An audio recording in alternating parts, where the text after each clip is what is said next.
Hello' everyone, আজি আবেলি পৰত বাহিৰলৈ বুলি ওলাই গ'লোঁ অলপমান পাচলি আনিমগৈ বুলি।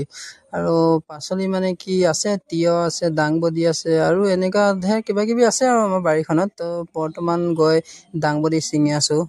মানে আজি ৰাতি ভাজি ভাত খাম বুলি ভাবিছোঁ। আৰু আজিকালি যিহেতু গম পায় ন, সকলো পাচলিতে সাৰ প্ৰয়োগ কৰি উৎপাদন কৰে। চ' সেইবাবে বজাৰৰ পৰা কিনি খোৱাতকৈ নিজে ঘৰত থলুৱা সাৰ মানে গোবৰ সাৰ আদি ব্যৱহাৰ কৰি এই দাংবডি, তিয়ঁহ এইবিলাক মানে উৎপাদন কৰিছোঁ আৰু নিজে খাবলৈ বুলি। যিহেতু বজাৰৰ পৰা সাৰ দিয়া পাচলি কিনি আনি খোৱাতকৈ এনেকৈ ঘৰত নিজে অলপমান কষ্ট কৰি খোৱা মজাই বেলেগ ন। হেল্ল' এভৰিৱান, আজি আবেলি পৰত বাহিৰলৈ বুলি ওলাই গ'লোঁ অলপমান পাচলি আনিমগৈ বুলি।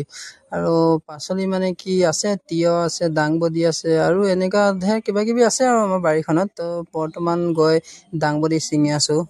মানে আজি ৰাতি ভাজি ভাত খাম বুলি ভাবিছোঁ। আৰু আজিকালি যিহেতু গম পায় ন, সকলো পাচলিতে সাৰ প্ৰয়োগ কৰি উৎপাদন কৰে। চ' সেইবাবে বজাৰৰ পৰা কিনি খোৱাতকৈ নিজে ঘৰত থলুৱা সাৰ মানে গোবৰ সাৰ আদি ব্যৱহাৰ কৰি এই দাংবডি, তিয়ঁহ এইবিলাক মানে উৎপাদন কৰিছোঁ আৰু নিজে খাবলৈ বুলি। যিহেতু বজাৰৰ পৰা সাৰ দিয়া পাচলি কিনি আনি খোৱাতকৈ এনেকৈ ঘৰত নিজে অলপমান কষ্ট কৰি খোৱা মজাই বেলেগ ন।